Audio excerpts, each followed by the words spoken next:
Hello everyone दोस्तों, आज अपन बात करेंगे जीएनएम सेकेंड ईयर नर्सिंग के बारे में।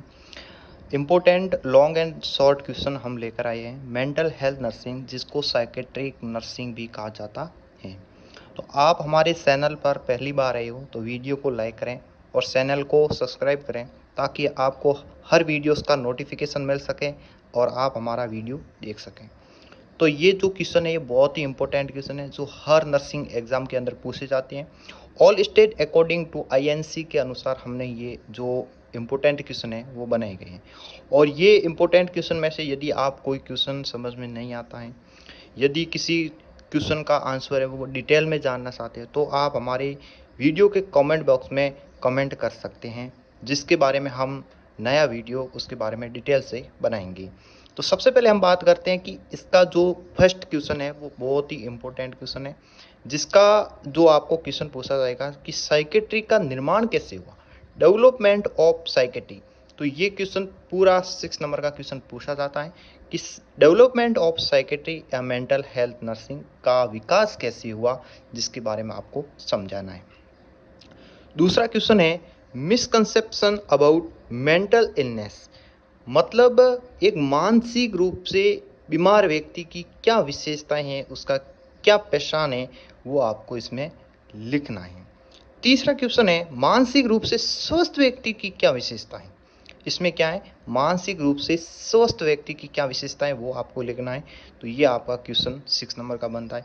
उसके बाद आता है डिल्यूजन क्या है और टाइप्स ऑफ डिल्यूजन को आपको समझाना है। तो ये भी बहुत इंपॉर्टेंट क्वेश्चन है। उसके बाद 5वां क्वेश्चन मेमोरी डिसऑर्डर, किसके बारे में, मेमोरी डिसऑर्डर के बारे में समझाना है। उसके बाद आपका जो क्वेश्चन आता है 6 नंबर पर वो आता है ईसीटी। क्या आता है, ईसीटी। इसमें जो ईसीटी की फुल फॉर्म है वो है इलेक्ट्रोसाइटिक कन्वर्जन थेरेपी। इलेक्ट्रोसाइटिक कन्वर्जन थेरेपी, जो मानसिक रूप से अस्वस्थ व्यक्ति होता है उसकी जो थेरेपी है, जो ईसीटी दी जाती है, तो इसकी विशेषताएं, ईसीटी क्या है, उसके बारे में पूरा का पूरा आपको समझाना है।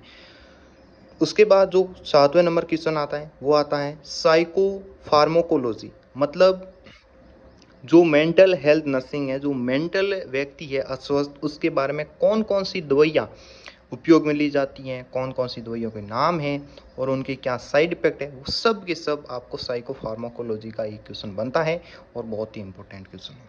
उसके बाद आपका जो 8वां टॉपिक आता है वो side effect of antipsychotic drugs. जो एंटीसाइकोटिक ड्रग्स जो पेशेंट लेता है उसका साइड इफेक्ट क्या है, कि जिस ड्रग्स का मतलब फ़ायदा होता है तो उसका नुकसान भी होता है, तो इसके साइड इफ़ेक्ट क्या है।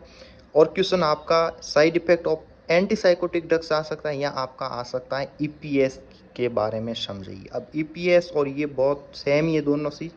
जो आपका ईपीएस है इसकी फुल फॉर्म है एक्स्ट्रा पिरामिडल सिम्टम्स, तो ये भी क्वेश्चन पूछा जा सकता है।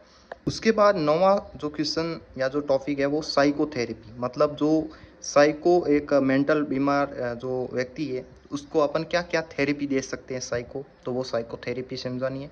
उसके बाद आपका क्वेश्चन बहुत ही इंपॉर्टेंट क्वेश्चन है, जो हर साल पूछा जाता है, सप्लीमेंट्री हो मेन एग्जाम हो, जिसके अंदर सीजोफ्रेनिया 15 नंबर का क्वेश्चन आएगा। बहुत ही इंपॉर्टेंट क्वेश्चन है। सीजोफ्रेनिया के बारे में आपको समझाना, ये मेंटल डिसऑर्डर है, एक मानसिक बीमारी है। उसके बाद जो बीमारी आती है वो आती है डिलीरियम और डेमेंशिया, ये दोनों में से कोई एक क्वेश्चन आएगा, इंपॉर्टेंट है। उसके बाद 13वां क्वेश्चन आता है मेंटल डिसऑर्डर का मैनिया, तो मैनिया के बारे में आपको पूरा डिटेल से समझाना है। उसके बाद आपका क्वेश्चन बनेगा 14वें नंबर पर डिफरेंस बिटवीन साइकोसिस एंड न्यूरोसिस, मतलब साइकोसिस और न्यूरोसिस के अंदर क्या अंतर है। एक मानसिक रूप से अस्वस्थ व्यक्ति है, एक शारीरिक रूप से अस्वस्थ व्यक्ति है, तो इसके अंदर क्या अंतर है, ये 6 नंबर का क्वेश्चन बनता है, बहुत इंपॉर्टेंट क्वेश्चन है। उसके बाद आपका जो 15वें नंबर पर क्वेश्चन बनता है वो है ओसीडी, जिसकी फुल फॉर्म है ऑब्सेसिव कंपल्सिव डिसऑर्डर, जिसके बारे में आपको समझाना है। उसके बाद आता है ईटिंग डिसऑर्डर, जिसमें ज़्यादा भूख लगना, कम भूख लगना, वो इसके अंदर जो ईटिंग डिसऑर्डर है इसके अंदर तो क्वेश्चन पूछा जा सकता है। उसके बाद आता है आपका 17वें नंबर पर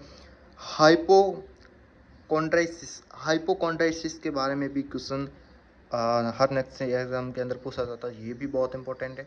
तो हमने जो सारे के सारे क्वेश्चन बताए गए हैं ये बहुत ही इंपॉर्टेंट क्वेश्चन है, जो हर नर्सिंग एग्जाम के अंदर पूछे जाते हैं।